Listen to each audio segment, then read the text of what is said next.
Assalamualaikum warahmatullahi wabarakatuh. Waalaikumsalam warahmatullahi wabarakatuh. Hamdan wa syukran lillah, salatan wassalaman ala rasulillahi amma ba'd. Faqad qala Allah ta'ala fi kitabil karim, a'udzu billahi minasyaitonir rajim. La ikraha fid din, qad tabayyana rushdum minal ghayy, faman yakfur bit taghuti wa yu'min billah faqad istamsaka bil urwatil lang fisab.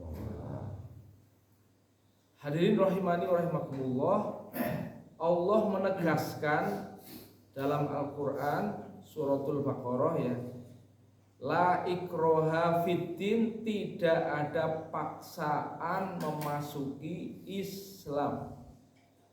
Ya. Jadi dalam dakwah Islamiyah itu tidak ada paksaan orang masuk Islam, masuk agama Islam. Oleh karena itu dakwah Nabi adalah dakwah argumentatif, ya. Dakwah Nabi, dakwah pendidikan, dakwah Nabi, dakwah menyadarkan, ya. Dakwah Nabi, dakwah memanggil, menyentuh hati, ya. Ini perlu kita pahami bahwa yang dimaksud la ikraha fiddin itu tidak ada paksaan dalam memasuki Islam. Tetapi kalau kita sudah Islam, terhadap diri kita sendiri harus memaksa, ya. Jangan seenak wudelnya sendiri mengartikan Al-Quran. Kan tidak ada paksaan dalam agama. Saya beragama ya karepku, tidak karepku. Saya sholat ya karepku, tidak sholat ya karepku. Bukan begitu, ya. Terhadap diri kita sendiri harus memaksa, ya. Oleh karena itu mau gak diajari doanya terhadap diri sendiri? Allahumma ayo tirukan, Allahumma paksa. Iya, paksa terhadap diri sendiri, paksa. Walaupun males, waduh, ada panggilan adzan males, paksa, ya. Jadi jangan menuruti keinginan hawa nafsu, ya. Jadi sangatlah tidak benar apabila dalil tadi itu digunakan untuk diri sendiri, untuk memenangkan rasa malas, ya. Terhadap diri sendiri kita paksa. Karena apa?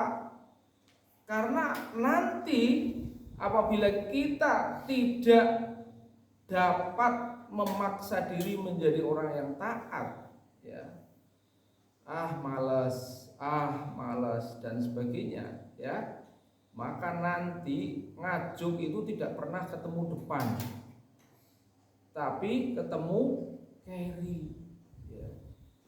Dan biasanya orang yang malas itu karena apa? Karena serangan setan itu lebih kuat, ya.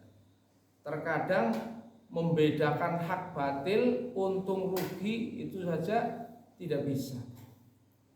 Padahal Al-Quran itu datang sebagai Al-Furqan, sebagai pembeda. Dan malaikat diutus oleh Allah Subhanahu wa Ta'ala untuk memberikan perbedaan yang jelas antara yang hak, yang batil, yang benar, yang salah, yang menguntungkan, merugikan, bahkan melalui akal pikiran manusia, ya. Kalian sudah menghafal surat Al-Mursalat, ya. Coba itu. Ada ayat yang berbunyi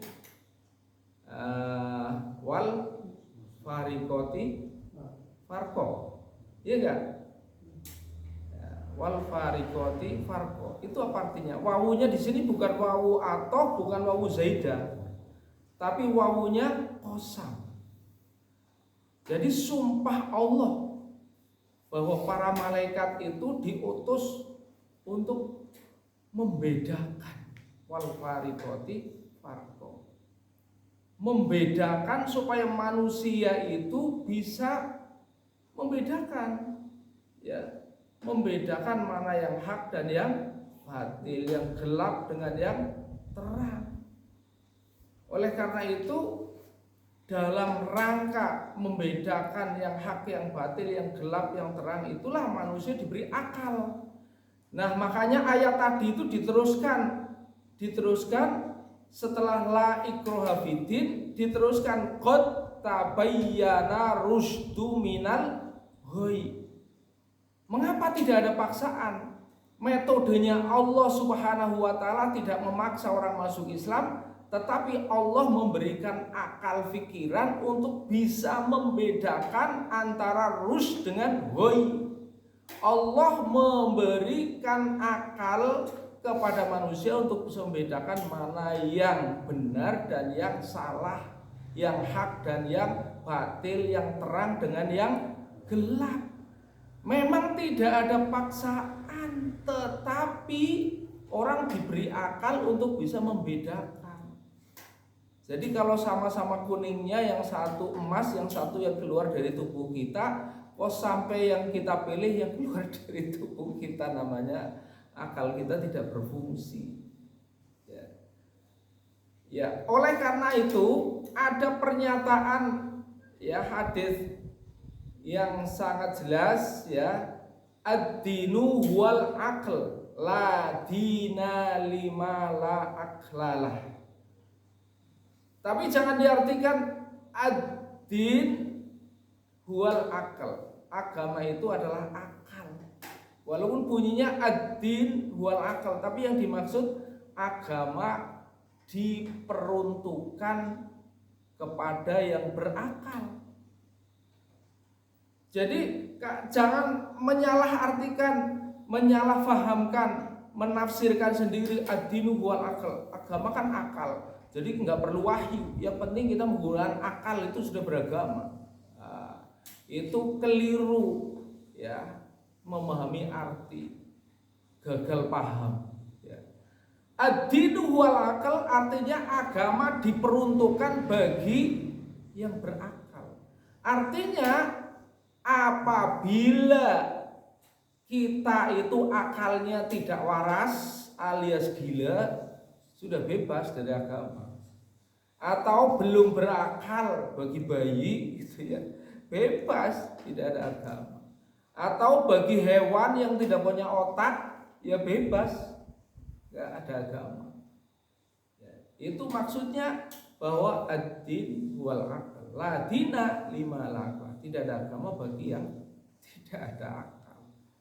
Nah, kita manusia diberi akal sehat, harus dapat menggunakan akal pikiran ini untuk dapat menangkap sinyal wahyu dari Allah Subhanahu wa ta'ala.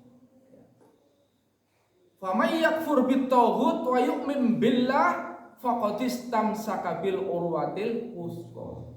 Barang siapa yang menolak tauhid, beriman kepada Allah, maka dia telah memegang tali buhul yang kuat. Apa itu tauhid? Tauhid asal katanya toho. Toho itu adalah kelewat batas.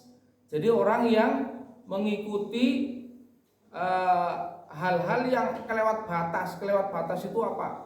Kelewat batas itu, ya, kesesatannya, dosa-dosanya, ide-ide dan pikirannya, ya, mengikuti kesesatan. Ya, itu termasuk setan, itu, ya, mengikuti hawa nafsu. Itu tauhid, ya, kelewat batas. Kemudian dia ingkar semua perkara-perkara yang berbau tauhid dan dia iman kepada Allah, dialah sesungguhnya orang yang selamat. Dia punya tali buhul yang kuat kepada Allah. Wah, ini melampaui batas yang ditentukan Allah. Jadi Allah itu memiliki hukum-hukum, batasan-batasan. Nah, orang yang mengajak keluar dari batasan-batasan Allah itu tauhid namanya, ya. Tapi orang yang mengajak pada batasan-batasan Allah, ini orang yang akan selamat.